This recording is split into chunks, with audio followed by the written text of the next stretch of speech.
Moi, j'ai des articles de sites moteur nature. Ouais, moteur nature.com. Non, mais c'est bien parce que du coup, on trouve des choses que on ne trouve pas dans le EDF, Engie et Total Energy confirment le déclin de la France. Ouais, bah ça va, on le savait ça. Avec le soutien de 70% de la population. Nous appelons donc à une prise de conscience et à une action collective et individuelle pour que chacun d'entre nous, chaque consommateur, chaque entreprise, change ses comportements, limite immédiatement ses consommations énergétiques. Oui, bien sûr, on va le faire pendant que toi tu prends des jets privés. Que tu as une maison qui fait 800 mètres carrés, que tu chauffes, tu n'es jamais là. Ah oui, oui, oui. Un peu comme Bill Gates. Bill Gates qui est en train de nous dire ouais, faut faire attention, machin et tout. Rien que sa maison, elle utilise une centrale nucléaire pour tout. Parce qu'il y a le bateau, l'avion, l'hélicoptère, tout domotique, tu vois, tout connecté, tout. Et ça, c'est pas avec une éolienne que tu fais marcher ça. On pense bien sûr que c'est la faute à la guerre en Ukraine, mais elle n'est qu'un révélateur, les difficultés étaient antérieures. Ah bah oui. Plus de 20 ans, 10 ans, 20 ans, 30 ans, 40 ans. L'information à retenir est qu'il faut 15 ans pour construire une nouvelle centrale nucléaire. Oh non, même plus, hein, parce que regarde, ITER là, ça fait 75 ans qu'on est dessus. Ils ont commencé au temps de Charlemagne. Alors, bon, le monde, hein, bien sûr, toujours. L'actuelle remise à la pompe de 18 centimes, non, maintenant c'est 30, je crois, est onéreuse et socialement inéquitable.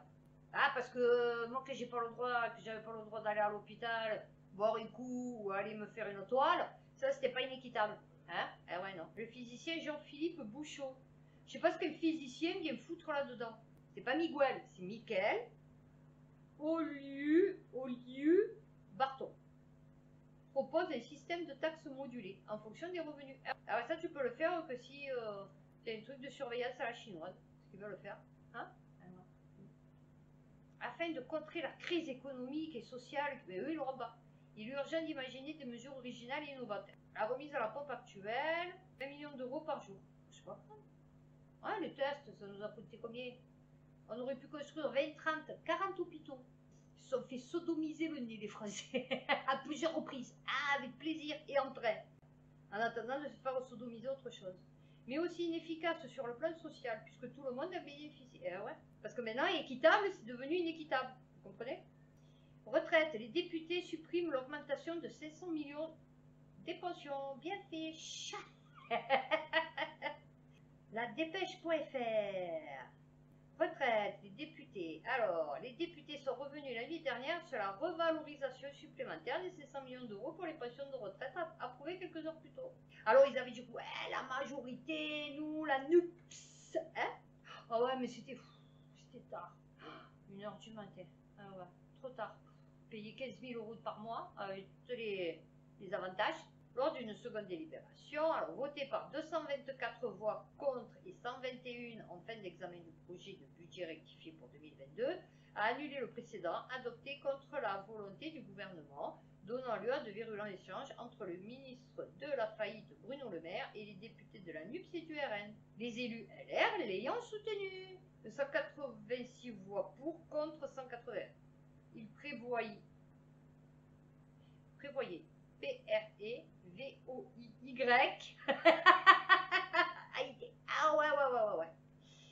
Une revalorisation des pensions prenant en compte le niveau réel de l'inflation. Ah oula. Soit pour 2022, 5,5. Oh, on en est à 12,12. Alors que le gouvernement a proposé une revalorisation cumulée à 5,1. En clair, les 500 millions d'euros supplémentaires avaient pour but de combler cet écart entre les niveaux réels de l'inflation et celui prévu par le gouvernement. Oh bah oui, mais le gouvernement il va te dire l'inflation est de 1%. Un cululu. Ma minette, elle aura passé 35 euros par mois en... BFMTV.com.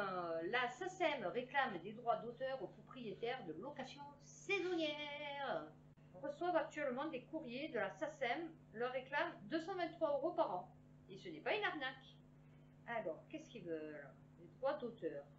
Les ménages concernés ne voient pas le rapport entre la location saisonnière de biens immobiliers et les droits d'auteur. Pourtant, explique la SACEM, si les exploitants de gîtes mettent une télévision, radio, lecteur CD à disposition de leurs clients, afin de les rendre leur séjour plus agréable.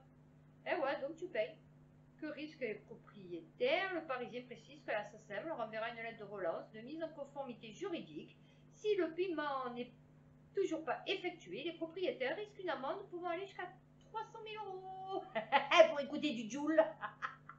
C'est con, hein. Putain, il est cher le Joule. Jean-Félix Choucroune. Pardon. Ah ouais, non, mais c'est vraiment le nom Choucroune, quoi. Directeur du service client de la SACEM assure aux Parisiens que notre démarche est légale.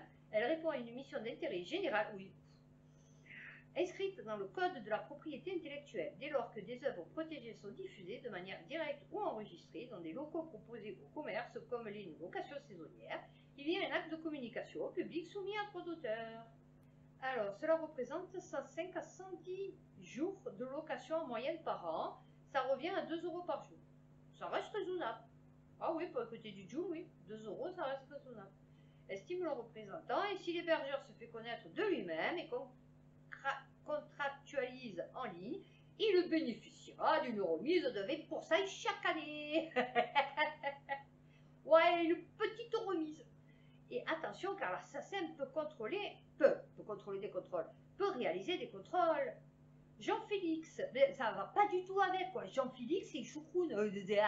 Tu vois, c'est choquant. Jean-Félix Choucroune affirme aux Parisiens: nos 150 agents sur le territoire sont autorisés à entrer légalement dans les domiciles. Ah ouais, entre deux locations pour vérifier l'existence d'un téléviseur ou d'une radio. Ah ouais. Pourtant, en principe, personne ne peut entrer dans un logement privé sans l'autorisation d'un juge. BFM IMO a contacté la SACEM sur ce point et nous attendons une réponse de leur part. Un arrêt CNN datant de 94. Alors, pareil, alors, est-ce qu'ils ont le droit de rentrer? Par ailleurs, deux réponses du ministère de la Culture à deux questions de sénateurs en 2004 et 2005 semblent également le confirmer. À l'époque, le ministère de la Culture avait précisé, 2004-2005, je ne sais pas qui c'était, hein, que la SACEM est amenée à réclamer le paiement d'une rémunération aux établissements hôteliers diffusant des programmes télévisés dans les chambres de leurs clients. Cette demande est fondée sur l'article L122.2. Oui, mais ça, c'est un hôtel. Le mec, si c'est un saisonnier qui loue sa maison, c'est une propriété privée, chérie. Ouais, qui soumet à l'autorisation de l'auteur la représentation de son. Le ministère faisait ici notamment référence à un arrêt de la Cour de cassation datant de 1994 et surnommé l'arrêt CNN. Alors, un hôtel propose. Oui, mais c'est un hôtel. Or, dans cet arrêt, les juges estiment que l'ensemble des clients de l'hôtel, bien que chacun occupe à titre privé une chambre individuelle, constitue un public à qui la direction de l'établissement transmet. D'accord? Ok. Alors, par ailleurs, la loi précise bien, article L122-5 du Code de la propriété intellectuelle, qu'il n'y a une exception, ah oui peut-être, au droit d'auteur que lors des représentations privées et gratuites effectuées exclusivement dans un cercle de famille. Or, des vacanciers Airbnb ne font pas partie du cercle. Oui, d'accord. Mais toi, si moi je loue ma maison, j'ai pas le droit de. C'est normal que moi j'ai la télé. En fait, tu vois, je vais pas embarquer ma télé, tu as vu? Surtout qu'elle fait 3 mètres. Par ailleurs, dans sa question tata, le sénateur Krattinger souligne explicitement que dans la quasi-totalité des gîtes de France de Haute-Saône, l'activité d'accueil touristique ne rentre pas dans le champ des activités professionnelles. En aucun cas, ce type de location saisonnière, compte tenu des investissements réalisés et du temps consacré à l'accueil, ne laisse envisager une réalité économique. Ce qui n'empêche pas le ministère de là encore justifier l'action de la SACEM. Celle-ci est amenée à recouvrir auprès des propriétaires d'hébergements touristiques une rémunération pour la diffusion. Oui, d'accord. Mais de rentrer pour les chambres d'hôtes, une circulaire ministérielle du 23 mars 2013 allait dans le même sens, d'accord? Mais pour rentrer dans une affaire opposant l'équivalent de la SACEM espagnole à un hôtel, la justice européenne avait également donné des précisions sur ce que c'est. Non, il dit oui, mais pour rentrer c'est un truc de fou. Cependant, dans une autre affaire opposant cette fois-ci l'équivalent de la SACEM en Suède à une société louant des voitures équipées, non, mais avait aussi réalisé distinction, communication au public. Non, mais d'accord, mais pour rentrer chez toi. Ah bah, ils n'ont pas répondu à la question. Voilà, oh, le truc, attendez, il fait 3 mètres. Regardez, attendez. Le truc, il fait 3 mètres. Ils n'ont pas répondu à la question. Donc, en vérité, je suis sûre qu'ils n'ont pas le droit. Vous l'avez lu, ça là? Mort de rire. Horaire de travail, le MEDEF, alors ça c'est boursorama.com. Le MEDEF appelle les entreprises et l'État à faire travailler les équipes de ménage pendant les heures de bureau. Alors c'est-à-dire, donc, je suis celle qui fait les appels là, vous savez, à mon bureau. D'accord, donc j'ai mon ordinateur, mon bureau, sur mon téléphone, ma petite boisson, hein, bordel, d'accord. Je suis assise, dans un truc qui fait 3 mètres carrés, hein, et je dois enchaîner les communications, puisque c'est mon boulot, et je suis payée pour ça, sûrement au nombre de gens que j'appelle. Donc, bon, bien sûr, pendant ce temps, tu pianotes, parce qu'il faut que tu rendes des informations, enfin bon. Et du coup, tu as la femme de ménage qui arrive. Donc, tu es là. Ah, pardon, excusez-moi. Oui, alors attendez, je soulève le clavier, d'accord, c'est bon? Oui, d'accord, ok. Oui, alors, nous reprenons, oui, votre adresse. Alors, d'accord, pardon, le gobelet, oui, d'accord, pardon, excusez-moi. Oui, alors, code postal, effectivement. Oui, vous pouvez jeter les papiers dans la poubelle. Oui. D'accord, ok. C'est ça? Non, je sais pas, je comprends pas. Elle va se lever, tu as vu, peut-être emporter son clavier, je sais pas, pendant qu'elle répond au téléphone, parce qu'elle doit frotter l'autre, ou passer le balai, ou je ne sais rien. Enfin bon, non, mais c'est merveilleux. Non, mais vous fondez. Non, mais c'est du n'importe quoi. C'est du n'importe quoi. C'est-à-dire, le mec, le patron, il est là au téléphone, et la femme de ménage, elle fait le ménage pendant ça. C'est ça? Non, je sais pas. Qui peut changer la vie de tout un corps de métier exposé aux horaires décalés. Ça ne coûte rien à personne, il n'y a pas de surcoût. Oui, c'est sûr. Et ça change la vie de ceux qui travaillent. Ah, ça dépend de qui. Ah ouais, c'est Geoffroy ou de Bézieux. Ah oui. Aborder le cas des équipes de ménage et incident. Geoffroy Roux de Bézieux a abordé le cas des équipes de ménage, incitant les donneurs d'ordre, incitant, pas incident, à modifier les horaires de travail pour les calquer sur les heures de bureau. Dans la propreté des gens, c'est Roux de Bézieux. Dans la propreté des gens, souvent des femmes d'ailleurs. Ah non, elle est magique cette phrase. Ah non. Ah ouais. Ah non, elle est magique. Ah non, mais alors attendez, je vais vous la faire à la Roux de Bézieux. Dans la propreté des gens, souvent des femmes d'ailleurs, sont obligées de faire des horaires coupés en deux, tôt le matin et tard le soir. Ouais, c'est une femme de ménage. Moi, elle vient me faire le couloir le matin de bonne heure. Elle va pas le faire entre midi et deux, tu vois. C'est complètement con, tu as vu? Eh oui. Ou tu le fais le soir ou le matin. Eh ouais. Avec des femmes d'ailleurs. Ah ouais, non, mais elle m'a fait rire. Dans la propreté des gens. Dans la propreté. Ah, d'accord. Donc, il voulait dire dans le secteur de la propreté des gens. Vous vous rendez compte? Souvent des femmes d'ailleurs. Ouais, celle-là, il faudra que je la ressorte, là. Oh, mais tu es une femme d'ailleurs. Et quand elle vient, elle te dit, ouais, moi j'ai tout. Tu lui dis, mais tu es une femme d'ailleurs. Oh, j'ai été attaquée par un homme venu d'ailleurs. Ah ouais, ça, elle est magique. Ah ouais. Tu vois le policier, tu dis, policier, oui, j'ai été attaquée par un homme venu d'ailleurs. Ah ouais. La Fédération de la propreté a lancé un label employeur qui est on accepte de faire le ménage pendant les heures du bureau. Bon, ils sont trois. Je lance un appel aux employeurs, aux donneurs d'ordre plus précisément, y compris les donneurs d'ordre étatiques, a-t-il déclaré. Ça ne coûte rien à personne, il n'y a pas de surcoût et ça change la vie de ceux qui travaillent, mais pas ceux qui sont venus d'ailleurs. Ah non. Et après, vous ne dites pas, ces gens, ils sont racistes. Hein? Moi, pour moi, c'est du racisme, ça. Tu vois? C'est du racisme, mais c'est même plus sur la race, c'est aussi sur le niveau social. Des gens, donc tu vois, bon, et des femmes venues d'ailleurs. Pour pas dire des bougnoules. Ouais, des bamboulas. Ouais. Ah non, mais faut rire. Faut-il valoir, rappelant au passage la place prépondérante de l'État comme employeur. Ah non, elle m'a fait rire. Oh putain, menu d'ailleurs. Ah, celle-là, il va falloir la ressortir. Ah, elle est magique. Hein. MSN, Libération, pouvoir d'achat, députés et sénateurs se mettent d'accord sur le deuxième volet des mesures. Eh ouais, c'est là qu'ils vous ont niqué. Tous les vieux. Eh ouais. Ah, sodomisation gériatrie. Faire payer le gaz et l'électricité plus cher aux plus riches. Cette piste envisagée après le bouclier tarifaire. Ah, c'est Nono. Nono, là, toujours de bonnes idées. Alors, place du carburant, une indemnité est envisagée pour prendre le pas sur la remise à la pompe. Pour les tarifs d'un, comment se passera l'après-bouclier tarifaire? Alors, qui doit prendre fin au 31 décembre, comment cela se passera-t-il ensuite? Ben après, vous allez crever. Comme des chiens, la bouche ouverte. Adapter sa réponse en fonction des revenus.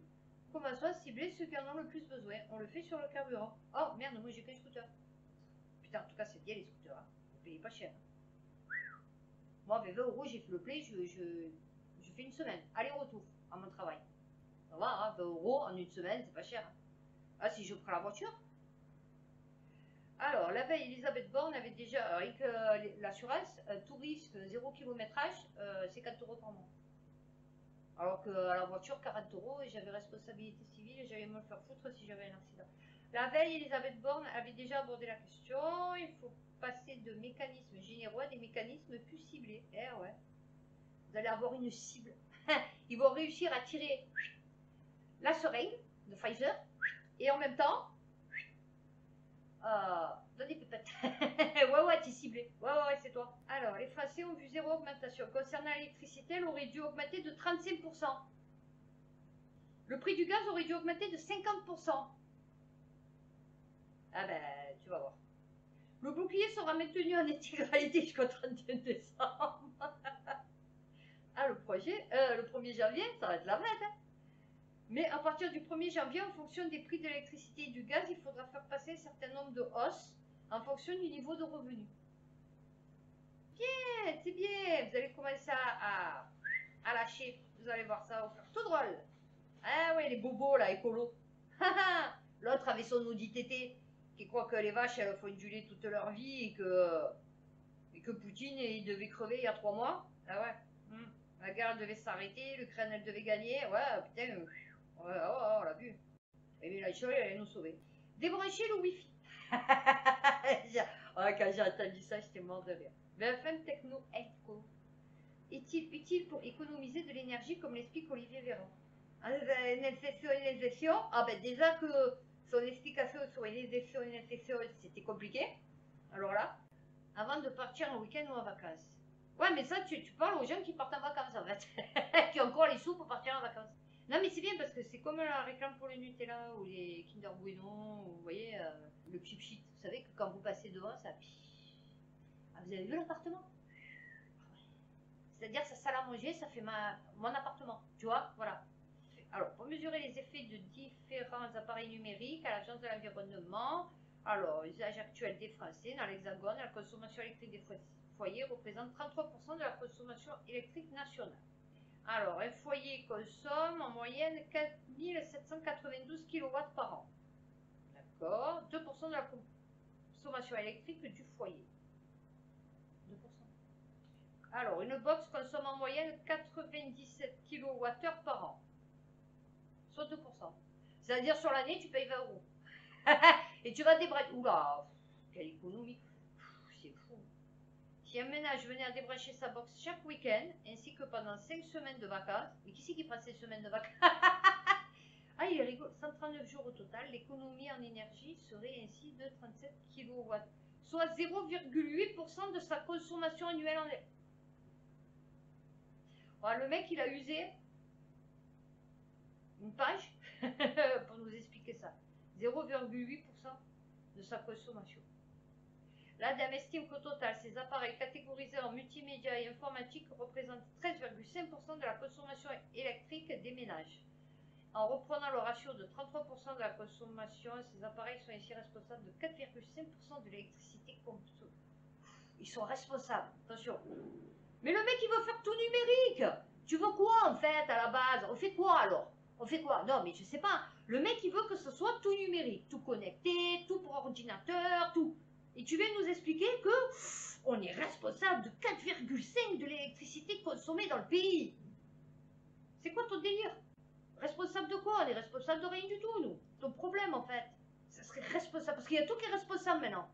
Ouh là là, attention, tu bois, tu es responsable de la sécheresse qu'il y a en Papouasie-Nouvelle-Guinée. J'ai bu de la cristalline. C'est quoi le rapport? Non, mais... MSN.com, Camailleux en cessation de paiement, placé en redressement judiciaire. J'ai halluciné. Camailleux. Ça, c'est comme les The Matines, qui étaient trop vieux. 112 ans, ils ont fermé. Et ben voilà. L'enseigne nordiste s'était déclarée la semaine dernière en cessation de paiement. Pourquoi c'est nordiste? Ah, c'est parce que c'est dans le nord, c'est à Lille. Mais c'est français. Oui, financière, immobilière, bordelaise. Allez, combien? Qui emploie 2571 salariés. Voilà. 2571 chômeurs de plus. Et il va fracasser l'assurance chômage.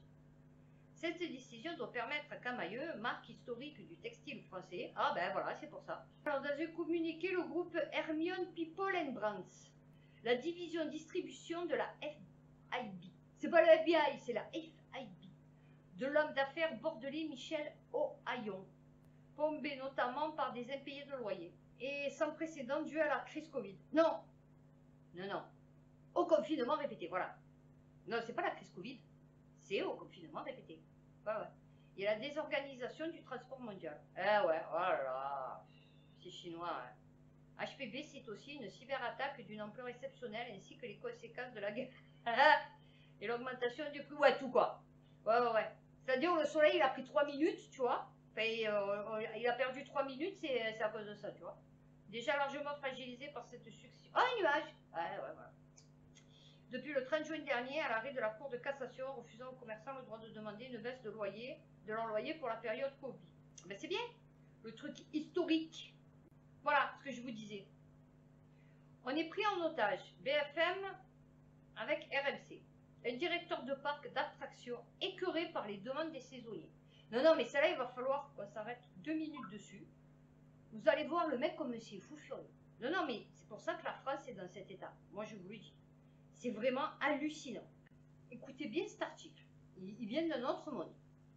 Le secteur du tourisme est toujours à la recherche d'employés. En Haute-Savoie, le grand parc d'Andilly est contraint de fermer 2 jours et de réduire ses amplitudes horaires. Le directeur du parc assure sur RMC ce jeudi être pris en otage par les demandes des jeunes saisonniers. Le mec, il est pris en otage. Non, non, mais c'est... Attention, les mots qu'il emploie, le mec. Employeur cherche saisonniers désespérément. Près de 200 000... C'est pour ça que je vous dis, vous prenez pour des cons. Près de 200 000 postes sont toujours à pourvoir dans le secteur du tourisme. Le grand parc d'Andilly, le plus grand parc d'attractions de Haute-Savoie, n'échappe pas non plus à la crise. Conséquence, ils doivent fermer 2 jours par semaine en plein mois d'août, faute d'employés suffisants. Pourquoi dire que tu es pris en otage par les saisonniers, puisque soi-disant, tu ne trouves pas de salariés, tu ne trouves pas de poste, enfin de gens pour tes postes. Donc déjà là, il y a des soucis. Pour pouvoir ouvrir en continu, il manque 30 salariés au parc. Ceux qui viennent travailler chez nous indiquent leurs conditions à leur arrivée. Ouais, un peu, ben, ils savent que tu manques de main-d'œuvre. Donc du coup, quand ils arrivent, ouais, ils essayent un peu de monnayer leur truc, tu vois, pour que ça les arrange un peu, c'est logique. Comme toi, ça t'arrange un peu, comme eux, il faut que ça les arrange un peu, tu vois, c'est juste le retour des choses. Déplore ce jeudi sur RMC Vincent Humbert, président du Grand Parc d'Andilly en Haute-Savoie. Mais meurt. C'est quoi? Voilà, déjà d'entrée, tu vois, tu meurs. Enfin, pas au sens physique, hein, je parle de ton parc d'attraction. Pas le choix donc. Il a pris la décision de fermer le lundi et le mardi. On doit fermer le lundi et mardi à 18 h au lieu de 19 h. Bon, déjà, il n'a pas pris la décision de fermer le lundi et le mardi. Il a pris la décision de fermer le lundi et le mardi à 18 h au lieu de 19 h. Vous voyez déjà comme quoi il détourne le truc. Et un tiers des stands de restauration sont fermés. Toujours problème de la restauration. Donc déjà, vous voyez que le mec, il dit de la merde. Pas le mec pas le gérant, mais le journaliste. D'accord? Puisqu'il dit, il a pris donc la décision de fermer le lundi et le mardi. S'il n'avait pas mis la phrase du mec, on croirait qu'il ferme 2 jours par semaine. Et c'est d'ailleurs dans le titre ce qu'il a marqué. Il doit fermer 2 jours par semaine, en plein mois d'août. D'accord? C'est ce qu'il a marqué, le mec. Il doit fermer 2 jours par semaine, en plein mois d'août. Et le mec, là, il dit non. On doit fermer le lundi et le mardi à 18 h au lieu de 19 h. D'accord? Donc déjà, ça fait qu'1 heure. On paie au SMIC, mais avec des qualités de travail exceptionnelles. Non, parce que les mecs, ils sont dans un parc. ouais. C'est une chance. Attends, oh. Il y a une bonne ambiance, ouais, voilà. Et ceux qui viennent en première saison reviennent en général d'année en année. Ben là, ils reviendront plus. Voilà, dans le cululu. Hein, tu te prends des clodos, des Ukrainiennes, des Moldaves, des Lettoniennes, hein. Les gens font ce qu'ils veulent de leur contrat de travail. Et impossible de m'en... Alors, ça c'est en gros, entre trucs. Et impossible d'augmenter les salaires malgré l'inflation galopante. Ah oui, tu peux pas. Parc d'attraction, le plus grand de Haute-Savoie. Ah ouais, non, tu peux pas donner 50 € de plus à chaque employé. Ah ouais, non. Je sais pas, ils doivent être 30, 50, 60. Tu peux pas leur donner 50 € de plus. D'accord. Avec le phénomène des 35 heures, on ne peut pas augmenter les salaires. Ah, parce que maintenant, les 35 heures, c'est le phénomène. D'accord. Avec les 39 heures, ça allait, mais là, on doit augmenter le prix d'entrée. Les mecs, ils se font les bonbons en platine, les mecs comme ça. Avant de commencer, ils demandent des jours de congé. Ben, c'est-à-dire, ça dépend. Si tu as un contrat de travail, tu arrives, tu dis, tu es saisonnier. Moi, je connais pas. Elle est saisonnier, donc peut-être qu'ils avaient droit avant à des jours de congé, je ne sais rien. Enfin bon. Tu peux pas travailler 24 heures sur 24 pendant 2 mois. Tu vois, ben, je veux dire, bon, à un moment donné, il te faut quand même des jours de congé. Tu vois, donc effectivement, tu demandes quels sont les jours de congé. Tu as vu? Donc tu dis, voilà, je suis saisonnier. Donc du coup, je travaille en décalé par rapport aux autres, hein, puisque pendant qu'ils s'amusent, moi je bosse. Et donc du coup, je voudrais savoir quels sont mes jours de congé en fait. Est-ce que c'est le dimanche? Parce que du coup, je suis dans la merde, parce que je peux pas faire mes papiers, tu vois, lundi, mardi, mes courses, mes machins, bon. Donc, est-ce que c'est le dimanche, le lundi, le mardi? Est-ce que j'ai un jour, 2 jours, tu vois, pour un peu gérer ton emploi du temps, tu as vu en fait? Quand on signe un contrat de travail, ils s'en foutent, ils n'ont aucun devoir. Bah si, le devoir de venir travailler, en fait, tu vois. Ils viennent 2 jours et ne viennent plus sans prévenir. Ouais, parce qu'ils ont vu que ton boulot c'était de la merde. La personne qui signe un contrat de travail en tant que salarié n'a aucun devoir. Encore? Et j'ai pas compris. Alors attendez. On reprend. Il part. Avant de commencer, ils demandent des jours de congé. Quand on signe un contrat de travail, ils s'en foutent, ils n'ont aucun devoir. D'accord? Ils viennent 2 jours et ne viennent plus sans prévenir. Ok? La personne qui signe un contrat de travail en tant que salarié n'a aucun devoir. Ouais, ça fait 2 fois que tu me dis. Tu as un blocage. Il n'a aucune valeur juridique. Il n'a aucune valeur juridique. Le contrat, le mec, les gens font ce qu'ils veulent de leur contrat de travail. Ouais. On est pris en otage. Le rapport s'est inversé. Ah, eh ouais. C'est con, hein, déplore Vincent Humber. Eh ouais. Donc tu avoues qu'avant tu les prenais en otage. Que là, le rapport de force, il s'est inversé. Eh ouais. C'est toi qui te retrouves dans la merde. Avant, tu mettais les autres dans la merde, mais maintenant, c'est toi qui te retrouves dans la merde. 2 à 3 000 € de perte par jour de fermeture. Non, mais là, tu dis de la merde, puisqu'il te dit qu'il ferme que de 18 h à 19 h. Autre problématique, la proximité de la Suisse et notamment de Genève, où les salaires sont bien plus élevés qu'en France. Il y a des emplois d'été payés 3 à 4 000 €. Les données chez nous sont faussées. Eh ouais, ben alors pourquoi tu n'augmentes pas les salaires? Puisque aussi, ils ont des frais, hein? Allez, ils payent moins. Eh ben, va te plaindre Macron. La première année, vous êtes payé au SMIC. La deuxième, vous avez 100 € de plus. Et encore 100 € la troisième. Oula. On a une fidélisation pour ceux qui sont venus une première fois et ont l'esprit du travail. Et ont, ON, hein, alors que c'est ceux qui sont venus une première fois. Et ont l'esprit du travail. Oh, je sais pas qui c'est qui a écrit cet article. Mais putain, d'où tu sors quoi? G.D. Ah ben, retourne à l'école, chérie. Hein. Non, mais on a une fidélisation pour ceux qui sont venus en première fois et ont l'esprit du travail. Et on, c'est ONT. Vous avez également plus de responsabilités. Explique-tu. Ah, c'est-à-dire que tu es payé aussi pour oui, mais tu as encore plus de responsabilités. Mais c'est difficile de donner à un jeune de 16 ans, 17 ans, 18 ans plus que le SMIC, alors qu'il ne connaît pas du tout le travail. Ben, même une personne de 30 ans ne connaît pas du tout le travail, hein, si c'est sa première fois. On paye, non, on paye même des formateurs pour des jeunes qui viennent un jour ou deux. Ouais, bien sûr. Le parc risque de perdre 2 à 3 000 € par jour, estime-t-il. La solution sera peut-être des contrats de travail plus flexibles que l'on puisse arrêter du jour au lendemain. Conclut Vincent Humber, déplorant un phénomène national. C'est qu'une charogne, c'est tout, point barre. Avant, tu étais là, tu faisais la misère aux employés, tu leur disais, ouais, non, vous n'aurez pas ça, non, vous n'aurez pas ça, non, vous n'aurez pas ça. Et maintenant, tu pleures. Mais tu sais quoi, que ton parc il ferme, qu'il fasse faillite, je suis désolée pour ceux qui travaillent, mais qu'il fasse faillite et qu'il ferme, tu vois. Voilà, que tu te retrouves au chômage toi aussi. Tu vois, c'est tout ce que tu mérites en fait. Et que tu fasses saisonnier en fait, tu vois. Voilà, ça, ces gens-là, il faut leur enlever le boulot et les mettre en tant que saisonniers. Vous voyez, le patron qui remplace, vous savez, sur la 6, ben voilà, pareil. Vous vous rendez compte? Le mec, il préfère mieux perdre 2 à 3 000 euros par jour plutôt que d'augmenter les salaires. Bon ben voilà, on a fini économie. Et on va passer sur international. Et après, je ferai la crise ukrainienne et mon débrief comme d'habitude.